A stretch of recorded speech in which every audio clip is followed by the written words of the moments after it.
Oi, gente, eu sou o Heráclito e hoje eu vou falar com vocês sobre Cidade Invisível. Então, se você puder dar um joinha, se inscrever no canal, falta bem pouquinho para chegar em 9.000 inscritos, né? Era pouco mais de 20 inscritos, então dá aí uma forcinha, ajuda o canal para a gente continuar trazendo aqui esse conteúdo bacana para vocês. Bom, sobre Cidade Invisível, né? Primeiro algumas questões técnicas, né? Sobre o elenco. Tem alguns atores maravilhosos. A Alessandra Negrini tá ali interpretando com o pé nas costas, ela dá um passeio, né?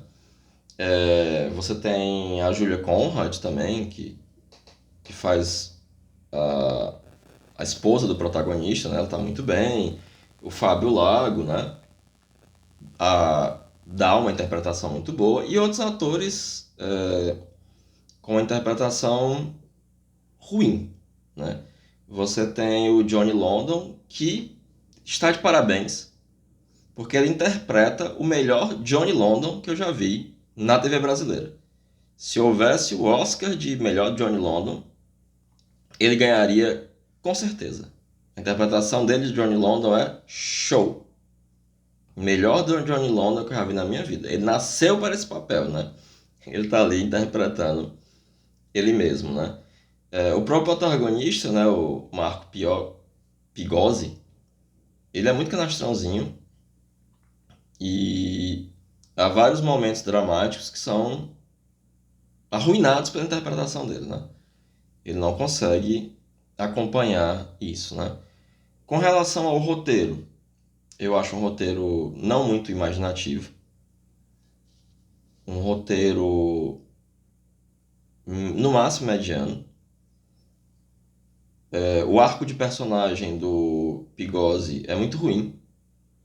Ele não sofre transformações significativas, ele poderia ter sido explorado para ser os olhos da audiência, descobrindo esse mundo, descobrindo esse véu, né, dessas coisas mágicas e tal. Mas não. A questão detetivesca, né, do crime, não sei o quê, e de descobrir quem, o que, também é muito ruim. Eles não conseguem, tem uma questão de ritmo. O ritmo da série é muito ruim. Então isso estraga bastante, né? Eles tentam fazer reviravoltas e não conseguem. O roteiro é muito previsível. Algumas motivações não estão claras, né? Qual é a motivação da Cuca, né? Qual é a motivação da moça que é uma sereia? Não. E tem muita coisa que ficam buracos, né, no roteiro, assim. Tá, eles agora saíram da mata e moram na cidade. Por quê? O que aconteceu? Qual é a motivação do Curupira para ter feito isso? Por que é que eles têm uma ligação tão forte com aquela floresta e não qualquer outra floresta? Fora que quando eles tentam fazer uma reviravolta, já está muito claro o que foi que aconteceu. O negócio é muito. Mesmo a maneira como eles exploram as entidades, né, os encantados, me pareceu pouco imaginativa, né? Pouco criativa. Poderia ter, a coisa poderia ter sido explorada de uma maneira muito mais interessante, né? Tá aí o Neil Gaiman, né, para servir de inspiração, malgrado o fato do Monteiro Lobato ser reconhecidamente, comprovadamente racista também, ele faz um uso muito mais imaginativo, muito mais criativo do que o que aparece na série. E o roteiro tem todos esses problemas, né? É interessante que há uma direção de arte, de figurino muito boa, os efeitos especiais são convincentes, não são ruins, são bons.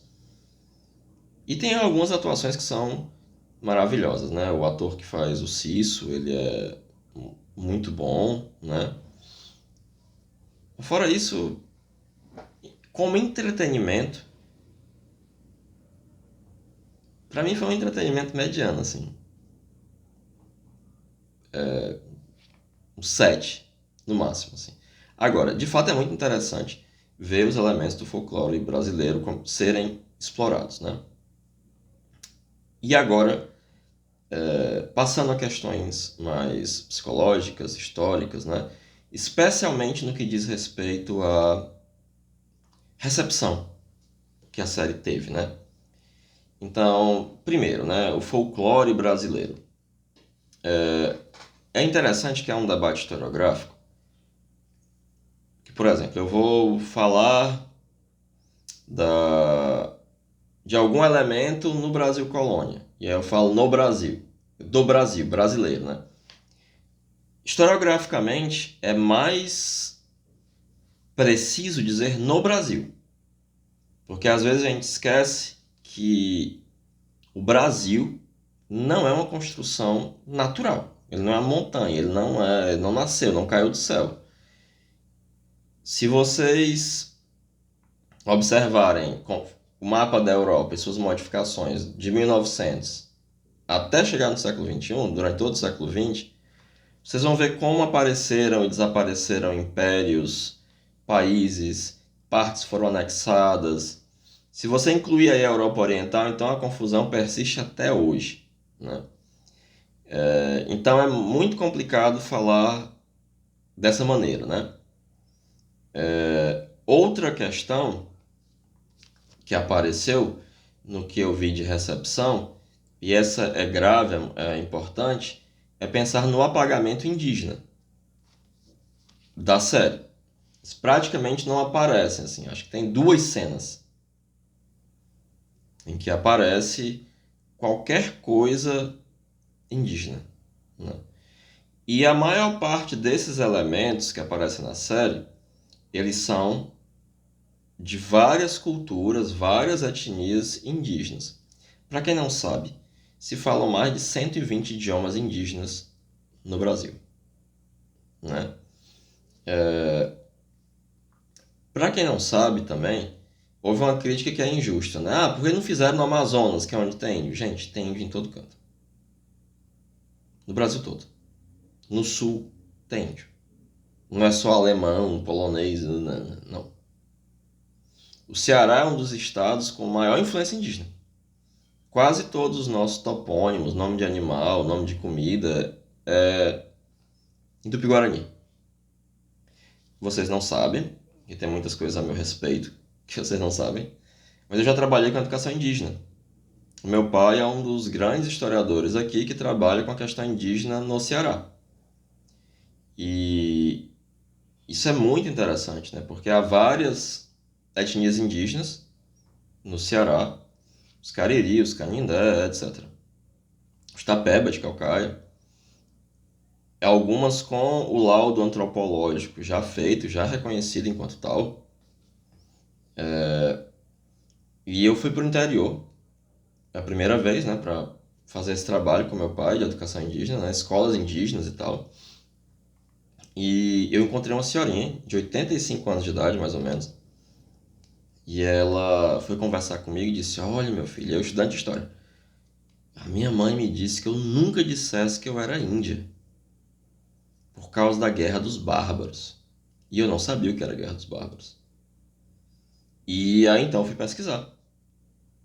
Há até um romance mesmo, escrito sobre a Guerra dos Bárbaros, que é um período enorme da história do Ceará, décadas, em que se fez um extermínio sistemático das populações indígenas do Ceará. E eu que vivia debruçado sobre o livro não sabia disso, mas essa senhorinha sabia por conta de uma tradição familiar. Porque a família dela foi massacrada durante a Guerra dos Bárbaros. No século. Acho que foi final do século XVIII, começo do XIX. Salvo engano. Depois eu vou ver isso pra vocês. Eu roubei até do meu pai o livro que fala sobre isso. Né? Tá aqui. Que eu roubo dos ricos para dar aos pobres. No caso, os pobres sou eu. E é, isso é grave, né? Outra questão interessante de novo, da recepção à série, foi pensar isso como a mitologia brasileira. E não dá para pensar isso. A maior parte das pessoas no Brasil são cristãs. E aí você vai ter dentro dessa chave cristã, né, o cristianismo católico, o protestantismo, que cresce imensamente, e o espiritismo, e em certa medida a Umbanda. Né? Dessas, talvez só a Umbanda e o catolicismo popular tenham elementos como esses que aparecem na série. As demais, o protestantismo muito provavelmente repudia como demoníaco todos os elementos que aparecem na série, né? E eles vivem essa mitologia cristã. E aí isso aponta uma série de contradições. Porque para algumas pessoas a mitologia viva é essa, cristã, lembrando a noção do Campbell, que o mito é a religião do outro, né? E, obviamente, nós temos, ainda com aspecto ritualístico, tudo vivo, o candomblé, e as demais religiões de matriz africana, como o Omolocô, Umbanda, etc. Né? Não se fala mais em sincretismo, por uma razão muito simples. Se eu digo que tal religião é sincrética, é misturada, eu tenho que supor em algum lugar uma religião pura, e isso não há.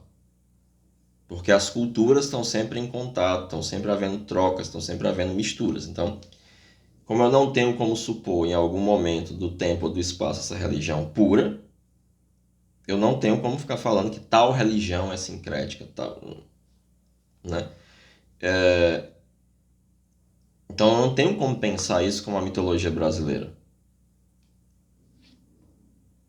Provavelmente há populações indígenas que de fato vivem isso em sua cultura, né? A verdade de determinadas afirmações, de determinadas imagens, ela é do grupo, ela é cultural, ela é dada pela cultura, né? Pela vivência da cultura. E estar isso nos livros, os de folclore, do Câmara Cascudo, não torna isso a mitologia brasileira, nem explicativo da alma brasileira, como querem alguns, né? Isso é um elemento. É um dos elementos que podem ser elencados para se pensar esse tipo de coisa, né? Ainda assim é muito interessante ver a maneira como isso está sendo explorado e tal. Eu espero que o roteiro melhore na segunda temporada. Suscita muitas questões. Existe uma discussão no mundo junguiano sobre a alma brasileira que particularmente me desgosta. Não porque não seja importante pensar a alma brasileira, mas porque de tudo que eu li até agora, como historiador, eu achei reducionista. Achei muito mais próximo de uma explicação freudiana ou até pré-freudiana, né, do trauma, um esquema de um drama familiar, uma coisa muito bobinha, que muito pouco lembra a complexidade das formulações junguianas, né? Fora que historiograficamente pífio, né? Se qualquer aluno do terceiro semestre de história olha para aquilo ali e acaba com o negócio, né? Porque é muito fraco historiograficamente. Então, como historiador, não tenho como simpatizar com essa construção teórica,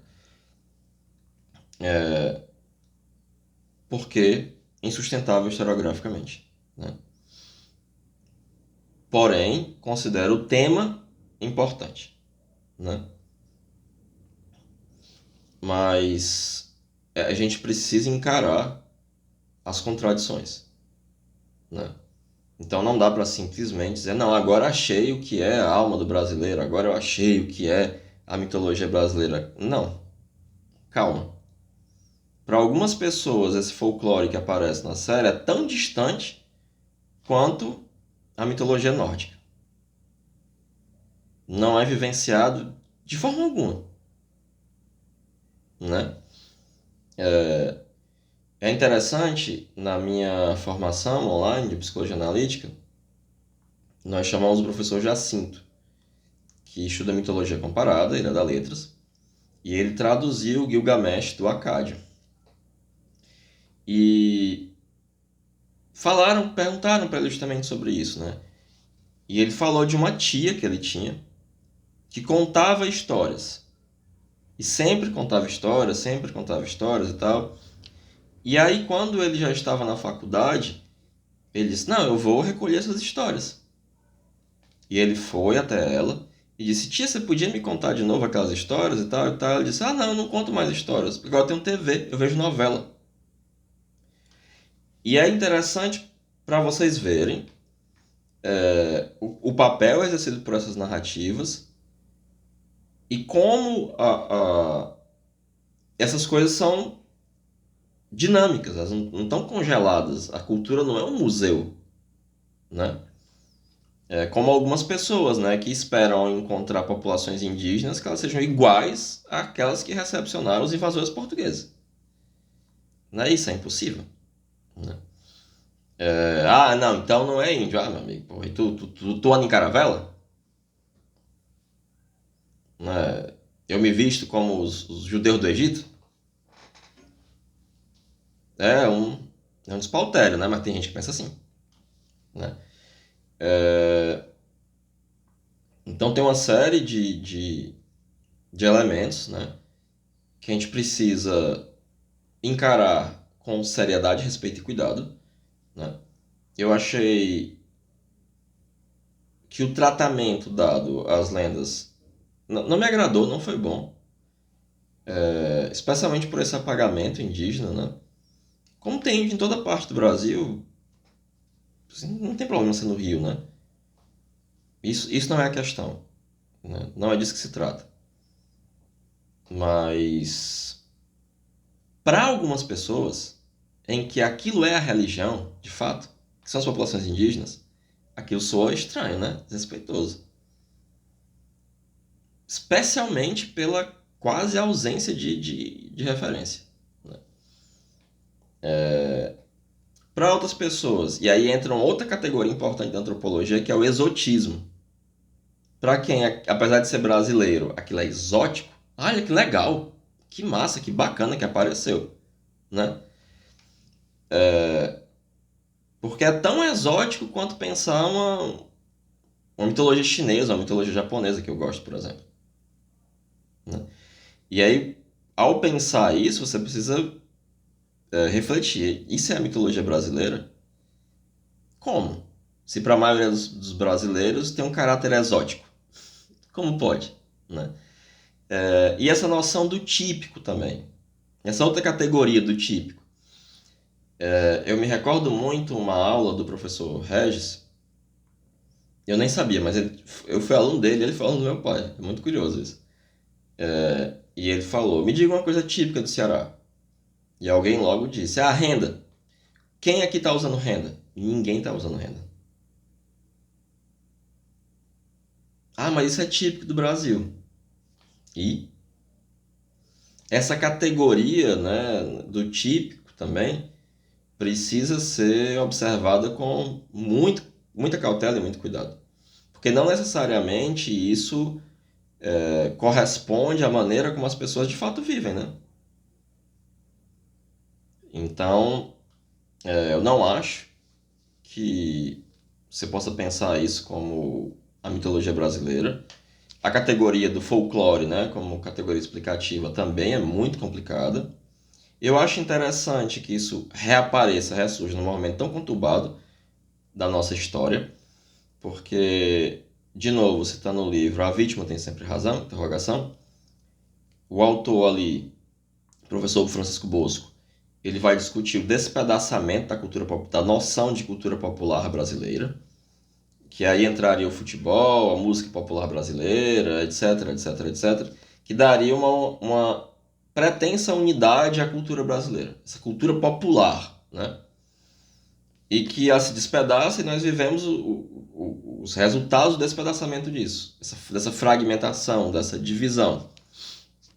E aí isso reaparece, né? Será que há algo de compensatório nisso? De fazer como os irmãos Grimm fizeram? Porque a Alemanha era um país jovem. uma unificação política tardia. O que significa ser alemão, então? E aí eles foram procurar o Volksgeist, o espírito do povo, na população camponesa, nos agricultores, na população mais pobre, etc.